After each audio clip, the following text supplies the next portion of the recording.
কাল যখন ঠিক রাত 9টা বাজে সোনুর ম্যামকে চা দিতে গিয়ে হঠাৎ মনে পড়লো কাল তো সোনুর স্কুলে ফুল পাঠাতে হবে। তো যাই হোক, ম্যাম পড়াচ্ছিল, 9:30 অবধি ম্যাম পড়ালো। তারপরে আমি, ম্যাম, সোনু তিনজনেই একসাথে বেরিয়ে পড়লাম। ম্যাম বাড়ি চলে গেল আর আমি কলা মন্দির থেকে ওয়েট করে করে একটা রিক্সা ধরে গেলাম সেই শীতলা মন্দিরের ওখানে ফুলের দোকানে। রিক্সায় যাওয়ার সময়তেই দেখলাম বাজার শুনশান হয়ে যাচ্ছে। তখন বাজার অলরেডি উঠে যাচ্ছে, দেখো দোকানপাট প্রায় বন্ধ।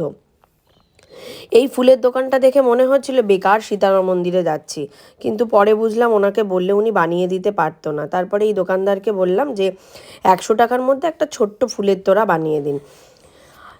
এই দোকানটায় না ভ্যারাইটিস আইটেম থাকে ফুলের, গোলাপের নানান রকমের কালার গোলাপও থাকে, আর এখনকার শীতের দিনে যেসব ফুল পাওয়া যায় সমস্ত ফুলই ওনার কাছে থাকে। দেখো আমার ছেলে তো একদম ফুলের দোকানে গিয়ে নাচানাচি শুরু করে দিয়েছে। আর সত্যি দেখো, ফুল দেখলে কার না ভালো লাগে, সবারই ভালো লাগে, মন ভালো হয়ে যায়। আমারও ফুল দেখে সব মনে হচ্ছিলো নিয়ে চলে আসি। আর ও ফুল দেখে এমন হ্যাংলামও করছিল, লাস্টে দোকানদার ওকে একটা এই গোলাপটা ফ্রি দিয়ে দিয়েছে। বলছে বাড়ি নিয়ে যা, একটা গ্লাসের মধ্যে রাখবি, ফুটে যাবে। দেখো আমাদের ফুল নেওয়া হয়ে গেছে। এইটা সোনুর ফুলের তোড়া বানিয়ে নিয়ে চলে আসলাম।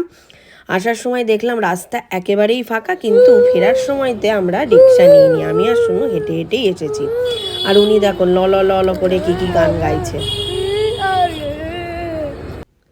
তারপরে মনে পড়লো যে রুটি তো আজকে করা হয়নি। যাই হোক, বেরিয়েই যখন পড়েছি, 4টে রুটি, মা ছেলের দুটো দুটো 4টে, এই দোকান থেকে রুটি নিয়ে নিলাম।